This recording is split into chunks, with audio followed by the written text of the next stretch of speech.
finger-picked, and Michael used a pick on record and live during the early years. Also, the bass and guitar are locked in so tight on Sinner's Swing that I suspect it's Eddie playing both parts. There are a lot of cool bass parts on Fair Warning, and they do not sound anything like any other Van Halen albums. I think Eddie decided to play a lot of bass parts himself, especially during the guitar solos. Eddie did a lot more guitar overdubs on Fair Warning than prior albums. Of course, this is just a theory, but I am hoping that Ted Templeman would share some insight into this topic in his book, and I'd like to hear the truth someday. And I wonder if Wolfgang played all his bass parts on a different kind of truth. Michael is a great musician by all accounts and a great guy, so it makes me sad to hear how the Van Halen brothers mistreated him over the years. He is a great performer, and he always looks like he's having a great time. He connects with the audience, and I saw him live with The Circle in May of 2018 in Pala, California.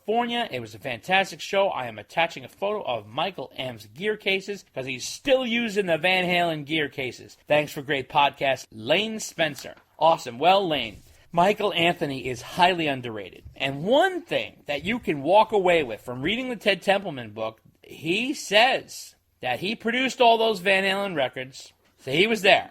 In his book, he pointed out repeatedly, and we spoke about it in the last episode, that he said that Michael Anthony always delivered, and he was the perfect bassist for Van Halen. He was a pleasure to work with, and that he always complemented Ed's guitar perfectly. There was no mention of Ed taking over on bass. I don't know if Ed took over on bass or not. That could be a deep, dark secret. But if you watch Michael Anthony's playing in The Circle, I'm sorry, but that guy's fantastic. Bass, background vocals, attitude, and live performance, everything on the man is a plus. So, Dave, what do you say? If you were to say to me that Ed had some recommendations for Michael to play on the song, and Michael played them, like Ed had strong recommendations. Yeah, right, like I want you to play this, Right, and Mike played it? Yep. Yeah. I'll go along with that. I'll agree. I mean, remember Ed's infamous 2015 interview where he made the claim that he would videotape all the bass parts for Michael to play? Yeah. I personally think that's a bit of an exaggeration. But I think Ted would have said something in his book. Right. Or, somebody would have said something. So I think Mike played those bass parts. Okay. And I don't think there's any doubt to that. I also think Wolf played his bass parts. People like to bring up that, like, oh, it was Ed, it wasn't Wolf, and I just think that's full of crap. I think everyone's selling Wolf short. Yeah, that's not fair. The other thing is, why I don't think it's Ed playing is because Ed played bass on Sam's I Never Said Goodbye album, and it's decent bass, but it's not anything that's like, oh my God, he's like Billy Sheehan level. I mean, he just wasn't playing the bass that way. Right. So I don't want to sell any of the Van Halen bass players short. I think they played on the albums. They played well. Did Ed have input into it? I wouldn't bet against it. Absolutely. Especially on Fair Warning. Ed had a lot of passion for that album, and I'm sure he suggested things. But don't throw Michael Anthony under the bus. I think he played on the album. Yep. Letter number 12 comes from Kurt, 5150 Snyder from Yakima. What is WA? Is that Washington? Washington State. Oh, Washington State. Yakima, Washington State. Okay, Van Halen 3 unreleased song, That's Why I Love You, should have made the album, not sure why it didn't. Gary's vocals on the unreleased version needs some engineering, but it could have been a radio play. When I listened to it, I could almost imagine Sammy or Dave singing it too. Question is, what version do you like better, Gary Sharon's or Mitch Malloy's rendition, which is called It's the Right Time? Both songs are different variations of the same song. What are your thoughts? Here's a clip of That's Why I Love You featuring Gary. I'll stop the raining and complaining. What more can a poor boy do? You know that's why I love you, baby. I'm only you, baby. I am only you, baby. Always you. And here's a clip of Mitch Malloy on It's the Right Time. How about you? Are you satisfied with the place you're in right now? Tell me the truth. If you could make a change, you'd make it so.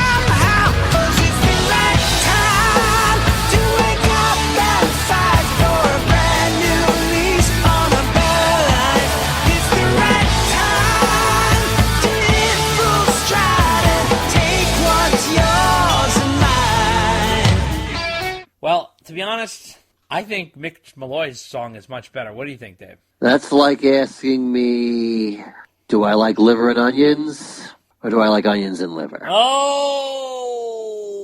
I don't think either song, either version of the same song is anything to write home about. Okay. I just don't think they're the best that Van Halen has to offer. I'm not trying to sidestep the question. I think, to me, they're both about the same. I really don't have any strong feelings one way or the other if one song is better than the other.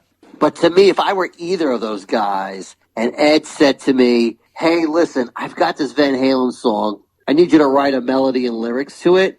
And so they take the tape home and they go home and they play it. If it was me, I would have been like, this is the Van Halen song I'm writing words to. This is like, there's not much to it here. It's just, I don't know. I feel like it's certainly not the representative of what Van Halen has to offer. It almost had like a Can't Stop Loving You vibe, right? Yeah, but at least that song had some like chimey guitars to it. Right. I mean, I realize these songs, I mean, especially Mitch's, is basically a demo.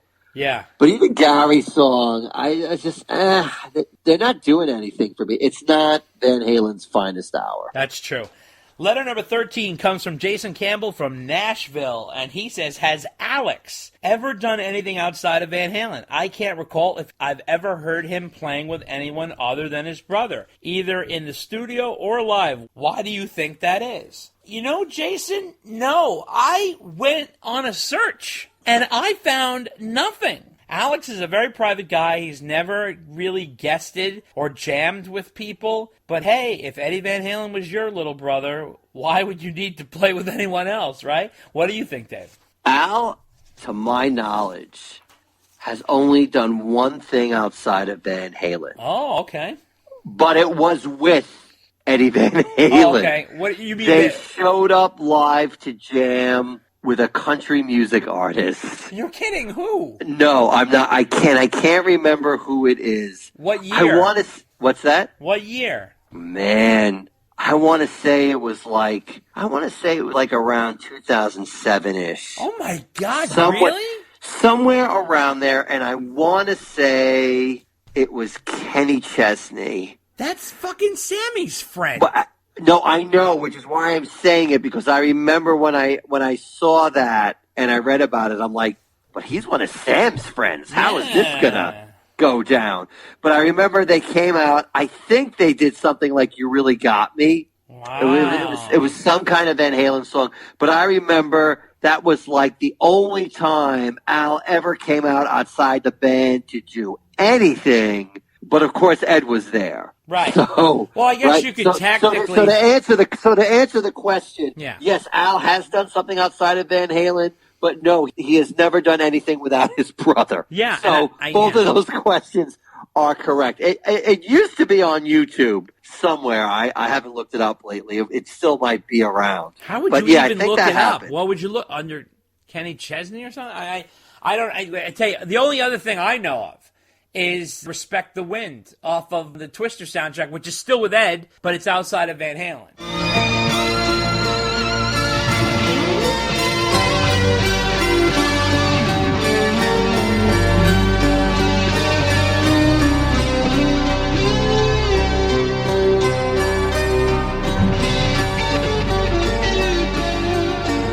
That's the only other thing I know, right? Right, that's true. Yeah, I can't think of anything else. Yeah, respect the wind.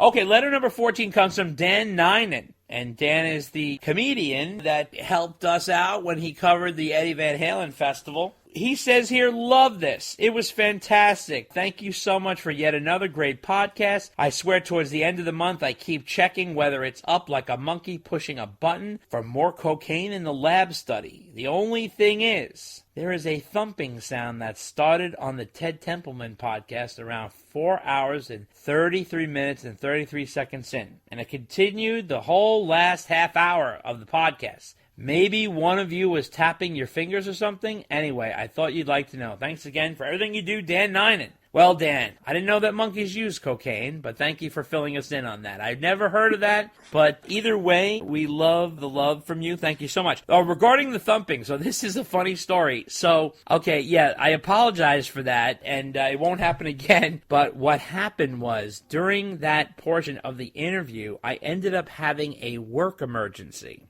in the middle of the interview. And while I'm doing the interview, I happened to have ferociously texting, and the way my phone was situated, it was like kind of a little wobbly, and every time I'd hit it, it would be like doing that stuff like that.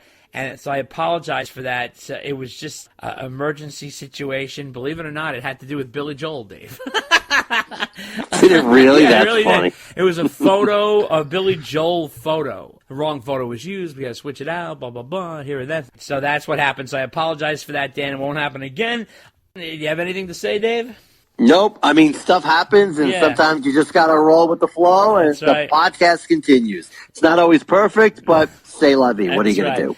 And guess who's on letter number 15, Dave? It's our old buddy, Ron Pio, the other Ron, as he likes to call himself, from Pittsburgh, PA. And he says, Dear Dave and Quiet Dave. He's keeping up that Quiet Dave theme. So he says, with the current COVID stay-at-home mandate that has been issued where I live, I have come to cherish the time I used to spend driving back and forth to work in my vehicle. Whether it be listening to one of your podcasts or cranking some tasty VH, commute time in the car is currently missed. That said, after watching a recent episode of The Family Guy in which Peter becomes addicted to 1984, it reminds me of the time I got pulled over for exceeding the speed limit just a little in a construction zone on a weekend when there was no work going on and no workers seemed to be at risk. I can safely say I was one of the main reasons for the excessive speeding was the fact that Van Halen Fair Warning was blaring from my sound system, and my question is, has either one of the Daves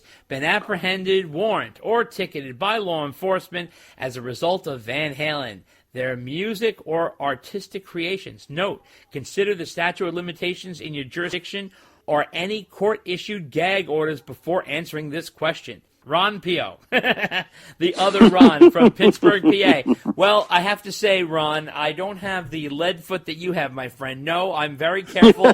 I'm very careful on the car. I was yelled and screamed at by my father, who was not into rock music. He taught me how to drive, and he was like, I don't want you playing that junk so loud in the car that you can't figure out what's going on the road. So I'm always hearing him in my head regards to that. But I tend to be very... David. Yeah, there you go. There's Don't my be dad. playing that rock and roll crap while you're driving, Dave. Exactly.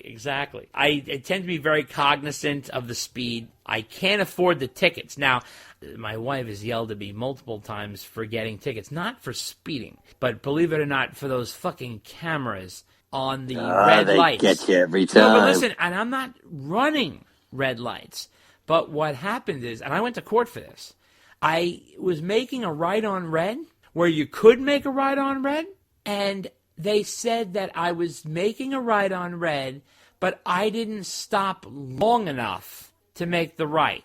I went to the traffic stop. I took photos. It said right on red, right lane must turn right, blah, blah, blah, this and that. Did you not stop? Did you just totally pause? No, I paused, but they said that, yes, you made a right on red, and you're allowed to make a right on red, and yes, you paused, but you didn't pause long enough. I said, what is that supposed to mean? They said you're supposed to pause like this. 1, 2, 3. And I was like, I have never heard of that rule. And then, believe it or not, I had to reroute. I got 3 tickets on the same fucking light because it was on my way to work. And I got 3 tickets on my light. My wife is going crazy. Jesus fucking Christ, all this money you spend on these fucking tickets. Meanwhile, I'm not one to jump lights, speed, this and that. And I had to reroute the way I drive to work because of this.